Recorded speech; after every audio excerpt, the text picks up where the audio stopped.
नमस्कार, Taratara boys YouTube channel के अंदर आप सभी का एक बार फिर से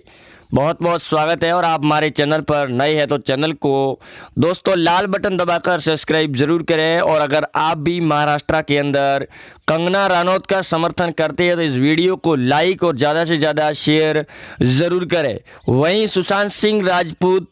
को भी बड़े न्याय की ओर सीबीआई और एनसीबी बढ़ चुकी है। और एक और बड़ी जीत के साथ में एनसीबी ने कल रात को 25 बॉलीवुड के नामों का खुलासा भी किया है, उनकी भी चर्चा करेंगे हम इस वीडियो में। दूसरी तरफ कंगना रनौत ने केंद्र सरकार यानी कि पीएम मोदी से मांग भी की है कि महाराष्ट्र के अंदर राष्ट्रपति शासन लगाया जाए, जिस प्रकार से उद्धव की सरकार उत्पात मचा रही है। वहीं तीसरी बात उसकी भी चर्चा करेंगे कि राज्यपाल भगत सिंह कोश्यारी ने कल रात को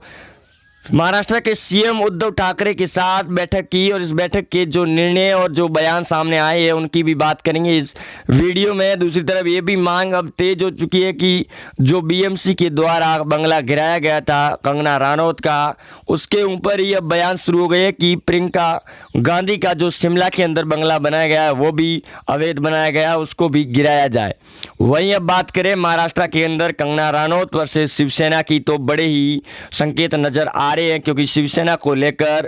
कंगना रनौत ने फिर एक रात को बयान जारी किया है कि महाराष्ट्र के अंदर उद्धव की सरकार जो पिछले 7 दिनों के अंदर जिस प्रकार से बयानबाजी और सामने आ रही है, उसके बाद उन्होंने कहा है कि कल रात को एक नेवी के अफसर के साथ जो बदसलूकी की गई है शिवसेना के नेताओं के द्वारा, जिसके चलते केंद्र सरकार इसके अंदर हस्तक्षेप करे और जल्द से जल्द राष्ट्रपति शासन लगाया जाए महाराष्ट्र के अंदर, जिस पर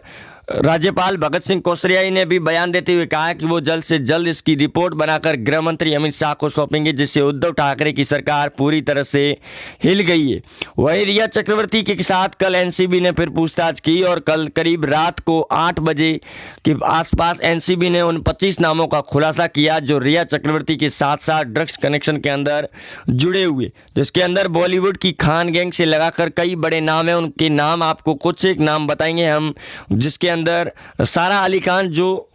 सैफ अली खान की बेटी है उनका नाम सबसे पहले रिया चक्रवर्ती ने लिया है। दूसरी तरफ उन्होंने महेश भट्ट, करण जौहर और आलिया भट्ट का भी नाम रिया चक्रवर्ती ने कबूला है कि इन सभी के साथ पार्टीज होती रहती थी। लेकिन इन सभी के नाम सामने आने के बाद अभी तक बॉलीवुड से कोई बड़ा बयान सामने नहीं आया है। यहाँ तक कि कंगना रनौत के बंगला गिराए जाने पर भी बॉलीवुड शांत नजर आया था, लेकिन जब सरकार गिरती हुई नजर आ रही थी तब शरद पवार अपनी सरकार के बचाव पक्ष में आ पहुंचे और उन्होंने ये भी कहा कि अगर उद्धव ठाकरे और संजय राउत कंगना रनौत के साथ साथ सभी देशवासियों से अगर माफी मांग लेते हैं तो महाराष्ट्र के अंदर सरकार को कोई नुकसान नहीं होगा। और उन्होंने ये भी कहा कि जो बीएमसी का बंगला गिराया गया था उसके अंदर उद्धव सरकार का कोई लेना देना नहीं है। लेकिन आपको बता दें कि ये सब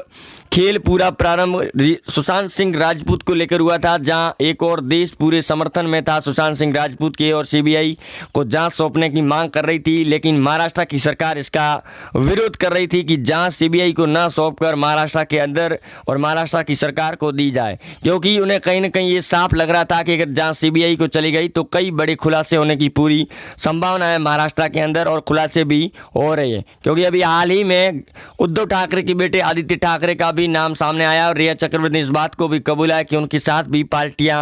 लगातार होती रहती थी। और अब जब 25 नाम बॉलीवुड के सामने आ रहे हैं तो बॉलीवुड के कई नेता भागने की फिराक में भी नजर आ रही है। वहीं एनसीबी ने उन सबको समन भेज दिया है और जल्द ही उनकी भी नोटिस जारी होकर उनको भी न्यायिक जुडिशरी के अंदर लिया जा सकता है और उनके साथ भी पूछताछ जारी रहेगी। उद्धव की सरकार को लेकर अब गिरने के संकेत मिल चुके हैं और अब जो बॉलीवुड के अंदर जो बड़े नेता बैठे थे जो लगातार बयानबाजी कर रहे थे उनके भी अब बोलती बंद होती हुई नजर आ रही है। यहाँ तक कि जो कंगना रनौत के ऑफिस और बंगले को गिराया गया था उस बंगले के साथ शरद पवार के कनेक्शन पूरी तरह से जुड़े हुए, जिसको लेकर कंगना रनौत ने बयान दिया कि जो बंगला उन्होंने खरीदा था वो शरद पवार के किसी एक व्यक्ति के पास से खरीदा था, यानी कि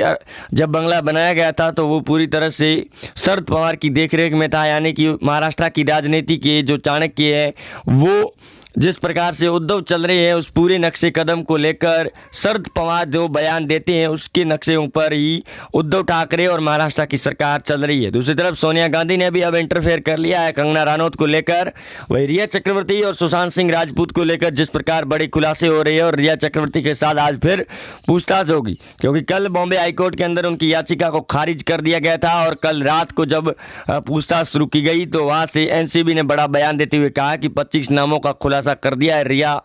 चक्रवर्ती ने और जल्द ही उनको समन भेजा जाएगा और पूछताछ भी जारी होगी उनके साथ में, क्योंकि रिया चक्रवर्ती पिछले कई दिनों से इस बात को नामुकर भी कर रही थी। वही रिया चक्रवर्ती का एक अनसीन वीडियो भी सोशल मीडिया पर शेयर और वायरल हो रहा है, जिसके अंदर वो साफ तौर पर दिख रही है। उनके साथ में सुशांत सिंह राजपूत भी है और 3 और लोग भी दिखाई दे रही है जो पार्टी कर रही है। उसके अंदर पूरी तरह से साफ तौर पर जाहिर हो रहा है कि सुशांत सिंह को ज़बरदस्ती ड्रग्स के कनेक्शन दिए जा रहे थे, जिसको लेकर कंगना रनौत पहले से ही बयान दे चुकी थी कि सुशांत सिंह राजपूत एक निर्भक व्यक्ति थे जो करीब 34 साल की उम्र में अपनी एक उपाधि पा चुके थे। लेकिन बॉलीवुड के अंदर ज़्यादा अगर कोई चमक जाता है तो उसको नीचे लाने की और उसे गिराने की कोशिशें की जा रही है और सुशांत इस खेल के अंदर पूरी तरह से फंस गए थे। अगर सुशांत सिंह राजपूत पहले से ही अगर कोई किसी के साथ समझौता या फिर बयान या फिर अपनी जो बातचीत थी उसको शेयर कर देते तो आज सुशांत सिंह को ये नौबत और ये कदम उठाना नहीं पड़ता। लेकिन रिया चक्रवर्ती पर एनसीबी और सीबीआई का शिकंजा कसता हुआ भी जा रहा है और लगातार उनकी जो याचिका थी वो 22 सितंबर तक खारिज कर दी गई है और अब रिया चक्रवर्ती को 22 सितंबर तक न्यायिक जुडिशरी के अंदर भी रहना होगा। वहीं सौविक चक्रवर्ती और सैमुअल मिरांडा ने भी बड़े खुलासे करते हुए कहा है कि वो जब भी लेकर आते थे दवाई को तो उसको रिया चक्रवर्ती उसके साथ कुछ मिलाकर सुशांत सिंह को दिया करती थी, जो इस अनसीन वीडियो के अंदर साफ तौर पर जाहिर भी हो रहा है। दूसरी तरफ बॉलीवुड की कई अभिनेत्रियों के नाम इस पार्टीज के अंदर सामने लिए जा रहे रिया चक्रवर्ती के द्वारा। वहीं सारा अली खान का नाम सामने आने के बाद ये भी बयान दिया गया था कि सुशांत सिंह राजपूत सारा अली खान को पर जल्द ही प्रपोज करने वाले थे और इस बात को सैमुअल मिरांडा और सौविक चक्रवर्ती ने भी वेरीफाई किया है। वहीं कंगना रनौत ने जिस प्रकार राष्ट्रपति शासन लगाने की मांग की है उससे ये साफ तौर पर जाहिर हो सकता है कि महाराष्ट्र के अंदर सरकार गिरने और अल्प बहुमत के अंदर आ चुकी है और राज्यपाल भगत सिंह कोश्यारी भी इस बात को भांप चुकी है। वहीं रिपब्लिक भारत मीडिया नेटवर्क के चैनल को मुंबई के अंदर बैन करने के लिए उद्धव ठाकरे सवाल उठा रही है कि जो उद्धव सरकार और सीएम के खिलाफ कोई अपशब्द बोलेगा तो उसके चैनल या फिर उस व्यक्ति पर भी कार्रवाई की जाएगी। और ये भी बयान सामने आ रहा है कि रिपब्लिक भारत को महाराष्ट्र के अंदर बैन करने की जो कोशिश की जा रही है और उद्धव ठाकरे की सरकार अर्णब गोस्वामी और पत्रकारों की आवाज़ बंद करने के लिए जिस प्रकार से जो संवैधानिक तौर पर कदम उठा रही है वो बड़े ही गलत कदम है, क्योंकि हाल ही में उद्धव ठाकरे के ने 2 से 3 पत्रकारों को अपने पास में रखा हुआ है और उन्हें अब अर्णब गोस्वामी बॉम्बे हाईकोर्ट के अंदर अर्जी भी दाखिल करने वाले उद्धव के खिलाफ लेकर, क्योंकि उद्धव की सरकार जिस प्रकार से मनमानी कर रही है उसको खिलाफ में कंगना रनौत पहले से ही बयान दे चुकी थी, जिसकी वजह से संजय राउत ने उन्हें बेतुका बयान दिया था, जिसकी वजह से इतना बड़ा बखेड़ा खड़ा हो गया। और अब जब उनके बंगले पर बीएमसी के द्वारा बिल्डोजर चलाया गया तो उसके बाद में और भी ज़्यादा इस बात के सामने हो गई, क्योंकि उनके पास में बने मल्होत्रा के बंगले को बीएमसी के द्वारा करीब 7 दिन का नोटिस दिया गया अब, लेकिन अभी तक उस पर कोई एक्शन नहीं लिया गया। लेकिन कंगना रनौत ने जब सरकार के सामने सवाल खड़े कर दिए, सवाल उठाने शुरू कर दिए, तो फिर उनकी बोलती बंद करने के लिए महाराष्ट्र की सरकार ने इस प्रकार की चाल रच दी और कंगना रनौत को लेकर बयान शुरू कर दिए। लेकिन कंगना रनौत देश की बेटी की आवाज़ बंद और भी बुलंद करने के लिए सरकार के साथ साथ बीजेपी के वरिष्ठ नेता सुब्रमण्यम स्वामी ने भी ट्वीट करके कहा कि आप संघर्ष करो, हम तुम्हारे साथ में हैं। वहीं हिमाचल प्रदेश के सीएम ने भी मोदी सरकार से गुहार लगाई थी कि जल्द से जल्द कंगना रनौत को सिक्योरिटी के साथ में मुंबई भेजा जाए। एक व्यक्ति की अभिव्यक्ति को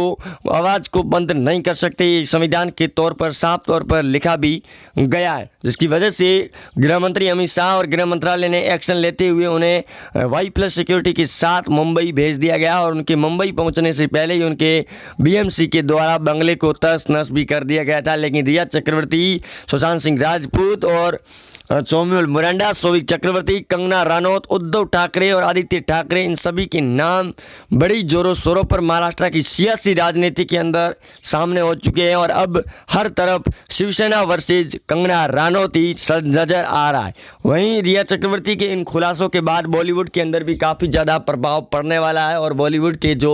नाम सामने आए हैं, करण जौहर, सलमान खान, सारा अली खान को लेकर भी अब बयान शुरू हो चुके हैं कि बॉलीवुड के अंदर जिस प्रकार से पार्टीज जो चल रही थी वो पूरी तरह से बेनकाब हो चुके हैं और अब जल्द ही कई बड़े नाम सामने होंगे और जल्द से जल्द एनसीबी और सीबीआई उनको समन भेजेगी और भी बड़े खुलासे होने की पूरी संभावना भी जताई जा रही है, जिसको लेकर अब सियासी राजनीति के साथ साथ इसके अंदर राजनीति के कई नेताओं के नाम सामने आने की पूरी संभावना भी हो सकती है। क्योंकि जिस प्रकार से रिया चक्रवर्ती ने नाम लिए, इतनी बड़ी पार्टीज के लिए बॉलीवुड का भी साथ होना बड़ा ज़रूरी है, उसके साथ बॉलीवुड के नेताओं का भी समर्थन अगर नहीं होता है तो इतनी बड़ी पार्टियां भी नहीं हो पाती है, जिससे ये साफ हो जाता है कि अगर रिया चक्रवर्ती ने और भी कई